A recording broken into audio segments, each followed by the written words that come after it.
It was physical. A crushing pressure, like something was squeezing me from the inside without mercy. It moved up my left arm, then my back. I tried to stand, but my legs gave out. Everything blurred. The sounds around me faded, and then everything went dark. I collapsed right there, on the bedroom floor, alone. Later, they told me it was a heart attack. My heart stopped for almost 4 minutes. 4 minutes.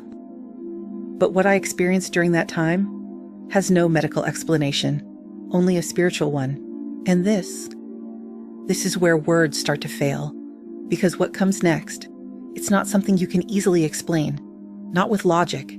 It's something you feel more than you understand. But even so, I'll try.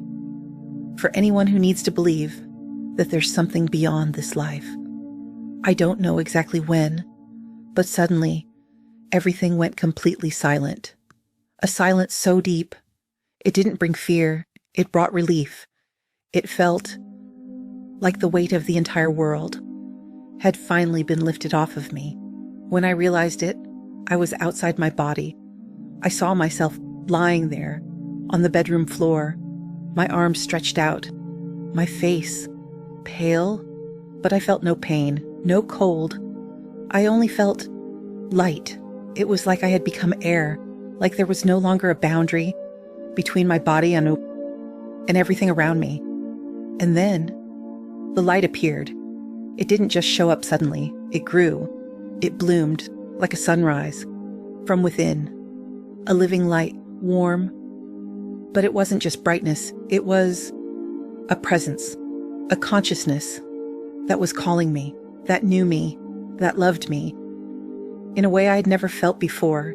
It was as if this light was saying, without words, "You are seen, you are loved, you belong." I wasn't walking, I wasn't flying.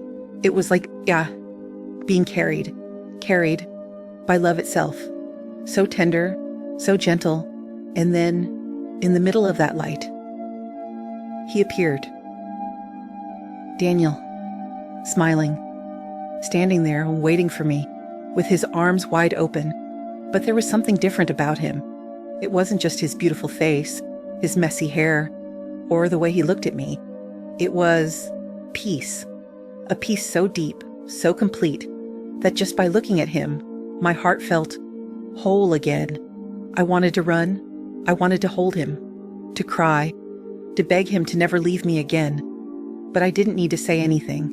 He smiled, that same sweet smile of his, and said, "Mom, it's not your time yet." I tried to touch him, and I did. I placed my hands on his face. I felt the warmth of his skin. I felt the love in that touch. It was real, more real than anything I've ever known. I cried, but they were different tears, not of pain, but of reunion. Then he gently placed his hand on my shoulders and said, "You still have so much love to give. Lorena needs you, and me. I'm okay, Mom. I'm really okay. But you can't give up." In that moment, I can't explain it. It felt like something inside me broke and then was put back together, stronger, with more meaning. The light around us, it pulsed. It felt alive, like being wrapped inside a love that doesn't judge, that only embraces. Daniel looked me in the eyes, touched my face so gently, and then he leaned in slowly and kissed me on the forehead, just like he used to when he was little. "I'm with you, always," he said. And when I blinked, I came back, but I left a piece of me in that place, a piece that felt light, clean, healed. And I brought something back with me, a quiet certainty that I'd been touched by something greater than anything I've ever known. When I opened my eyes, it wasn't the light anymore. It was the white ceiling of a hospital. Something this journey has taught me: death is not the end. It's just a crossing. Love doesn't disappear. It doesn't die. It only changes form. But it never, ever leaves. Sometimes it shows up in a dream. Sometimes in a memory. Sometimes in a soft breeze that brushes your face out of nowhere. And hear me when I say, you're not alone. Even on the hardest nights, even when nobody seems to understand your pain, there is light, there is presence, there is a love bigger than anything, a love that holds everything. So breathe, close your eyes, and believe.